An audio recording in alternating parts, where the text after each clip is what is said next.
Fred, come here.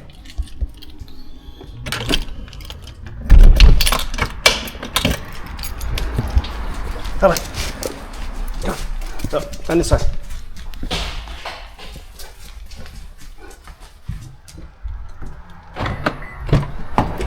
Go, get it. Oh, lazy bugger. Come on, get up. In the back.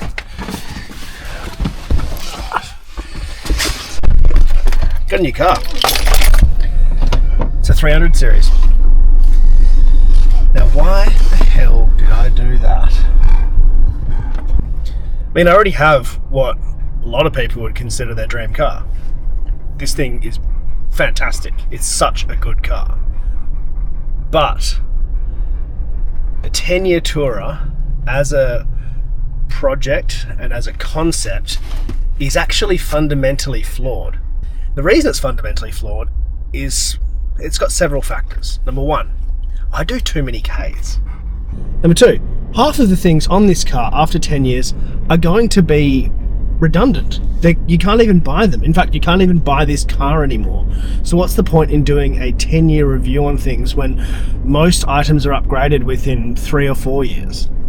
I'm going to be giving you advice on...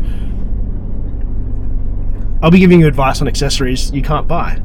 Don't mind me, I'm just at the caravan and camping show in the showgrounds, working out where I need to put my stuff. By the way, the car and I will be there Friday, Saturday, Sunday. So if you want to come down in Perth, that's the place to be. I'll be at the Hunter Mechanical stand, 147 in the Lifestyle Pavilion. Get on, friend. Let's go. Go to the park. Come on.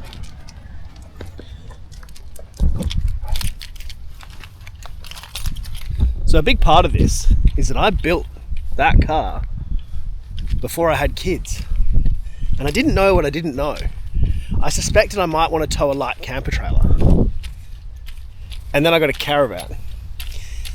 Now, I'm doing about 45,000 Ks a year at the moment. And thankfully that has been split between the Prado and the Delica. But the Delica has been the most expensive vehicle I've ever kept on the road. Spent $30,000 in modifications and maintenance in 18 months. So all up, that car has cost me 38 grand. And that doesn't include insurance and rego and all that kind of stuff. That is mechanics bills. It's eye-watering. I've had to rebuild so much of it, it's not even funny. And I'm just not willing to keep doing that and keep pouring money into a car that long term I just don't trust, and frankly isn't that good. It's good for 8 grand, but it's not good for 38 grand. So, is the Prado up to towing the van? Absolutely. It certainly is up to towing the van. But not the way I tow it. The problem is that I have to do, when I go away on trips, it's not just a simple, like if you're doing a lap of Australia, you start here and then you go here and then you do here and you do here, you do here. I'm going to the Kimberley and back. And I'm going to Queensland and back. I'm going to New South Wales and back all the time. Now, when you're doing that many Ks, you can't potter along at 90. You don't have the same ability to give that nice mechanical sympathy that I would love to give. And the temperatures I'm seeing in my Prado aren't good.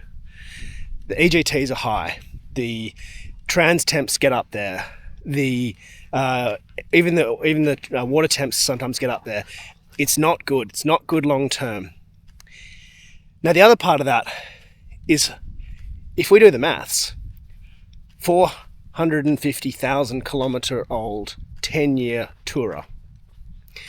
If you think a 4-cylinder towing a caravan for 10 years and 450,000 Ks is going to be reliable, you're a lot braver than me.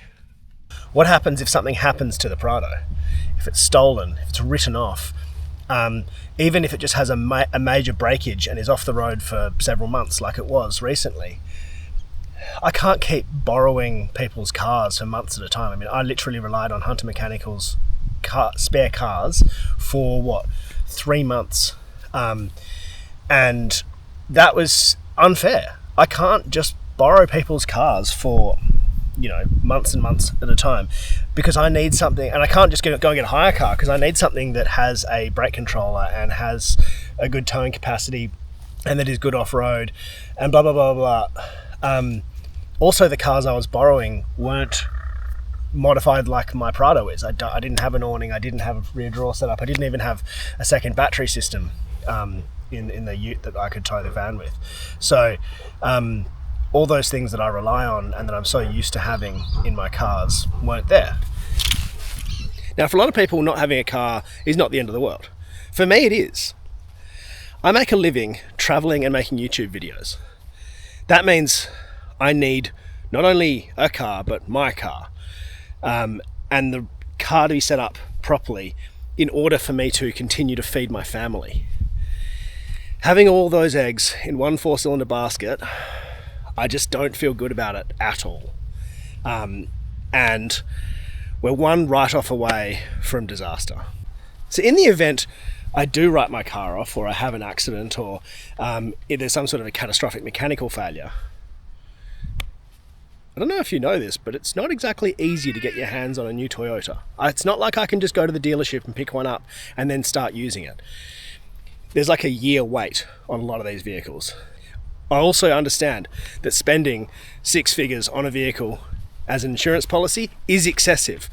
But if I'm going to buy a vehicle, I'm going to buy the one that I've always dreamed of. And that's exactly what we're doing. So an opportunity presented itself.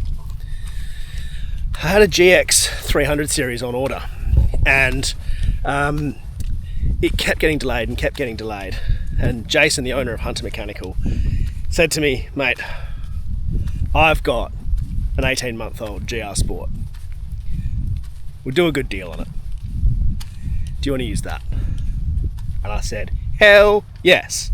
Hunters was always going to be the guys building my car because they do everything. It's so different to your standard workshop. These guys do the wiring, they do the suspension, they do the SSM, they do tuning. If it needs, they do the drawers. If it needs to be done to a car, they can do it. And I love that because they get ownership from end to end. And if you have any issues, you know exactly where to go back to. There's a handful of guys there that know my car inside and out. If something goes wrong, there's no blaming, oh, the Autosparky did that, or the drawer guy did that, or the bloody guy who did your roof rack, I think he did a shit job of that. Every wire is laid by the same people. Every water hose is laid by them. And I've sat down with them at length, explaining exactly how to set this car up, exactly what's going to work best. And yeah, so that's how I ended up with a GR Sport, my dream vehicle, my dream car. I'm on record saying my dream car is a chopped 300 GR Sport. What is your dream car, and why is it an 80 series Land Cruiser? I've had 280 series, and it is not an 80 series. So what is your dream car? Chopped 300. And it's true, but also not true. That's my dream single vehicle. My dream combination of vehicles is exactly what I've got. The Prado and the 300 wagon, because the wagons are better for towing. And that sounds weird to say, but the wagons are better for towing because the turning circle is excellent, whereas the longer ute isn't as good. Now, I'm not saying I'd kick a ute out of bed. I'm just saying, for me, I don't actually need that much stuff in there. The only reason I'd want a chopped 300 would be if it was one vehicle. So then I could have a rooftop tent on it, the big setup, and I could go solo in that and not tow, and then tow in that as well. But I said I'd do a 10-year tourer, and I bloody well will. A man can have 2 cars. So the Prado is getting a birthday. The Prado is going to be turned into the 2-person 10-year tourer, and is going to be no longer on towing duties. That's the job of the 300. Now I'm going to stop teasing you, and I'm going to cut to when I first saw this beautiful bloody car. I haven't seen it with the wheels on, I haven't seen it with the bar on, so I'll go and have a look. Is that being lifted up now? Or is that sitting at ride height? On the floor. Can you put ride height? I love the colour. Thanks, mate. Oh, that is, yes. Now I haven't seen an off-road animal bar on a GR yet. Dude. Hold on.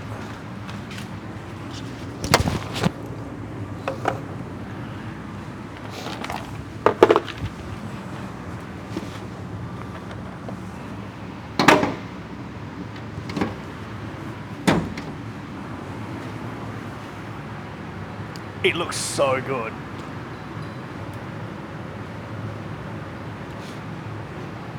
So we've got 9 lights in this.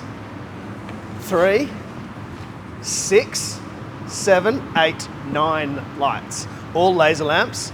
So we've got the Elites, we've got the 18-inch light bar, and then we have these 50 what are they called? Like work 50s or something. So we've got 2 ambers separately switched, and then a white.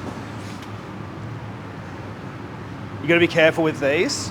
Make sure they're not on daylight running light mode, because you'll get done for having twin indicators. So, but switching, having them switched is totally legal. I knew it'd look good, but it looks excellent. Ties in with the flares pretty well, because I find that a lot of them, it's quite a hard end here. Sidewall poke, a little bit cheeky, but this is it. This is the 300, the GUR, and it's very cool. Now, quickly run through mods as fast as I can, because we're in a car park and we're getting yelled at. Laser lamp Elites on the front. I've already been through all that. Okay. Wheels and tyres. We've got Open Country Toyo Mud Terrains in a 35 on a Method beadlock. No, sorry, not beadlock. Bead Grit Technology 703. So that's a 0 offset 17 by 8.5, and it is awesome. We've got Moonlight Fabrication 5-inch snorkel, which I've had one on the Prado for a long time.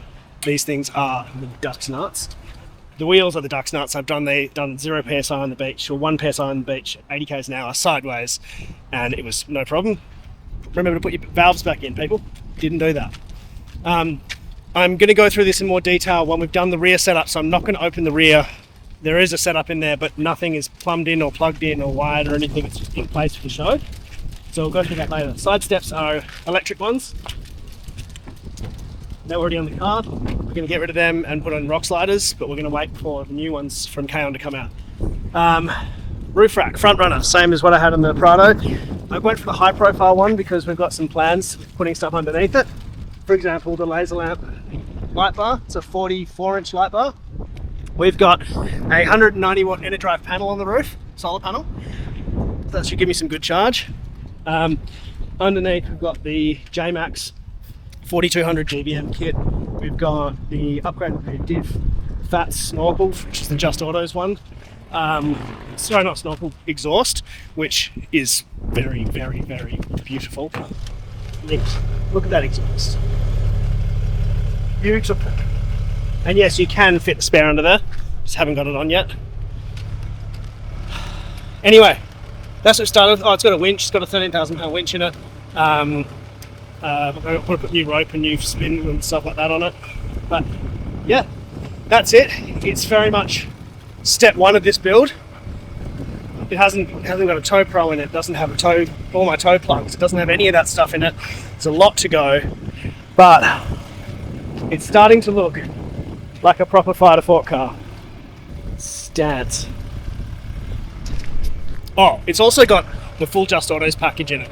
So it's got your crossover pipe, your coolers, your everything they do, and then multi-mapped. I'll go through all the performance mods in another episode. Long story short, it absolutely flies and is brilliant to drive. If you haven't driven one, just do yourself a favour. Try. Also know I'm going to cop flack. Just what we need. Another, 6-figure influencer bloody build. Well, I'm sorry, but I'm not going to apologise for building my dream car. It's alright.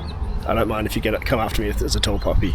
Remember, if you're watching this channel to see budget builds and things, I'm not the guy that does that. I'm the cooking guy. If you want to go and see budget builds and economical stuff and more approachable stuff. There are guys who specialise in that. Go watch Sam Isles, go watch Aussie Arvos, go watch TJ and Mac, or TJ and Mac. I wouldn't say there's low budget, but but it's a lot of DIY. So, K-Truck and things like that. There's some really, really cool DIY stuff in there. Go watch the Skid Factory. There are plenty of other channels that are really good at it and really good at doing that. I need a reliable tow vehicle, so that's what we're building here. Thank you for coming on a dog walk with me and me explaining what the hell is going on. This is a midweek video. It's a little extra. Don't worry, there'll be a cooking video and Fraser Island video or Gari video on Saturday as usual. But thank you so much for watching. Thank you to everyone at Hunter Mechanical for the incredible work they're doing on it. And I cannot wait to get this thing finished. I reckon we're probably 2 to 3 weeks away from having it all done. And stoked.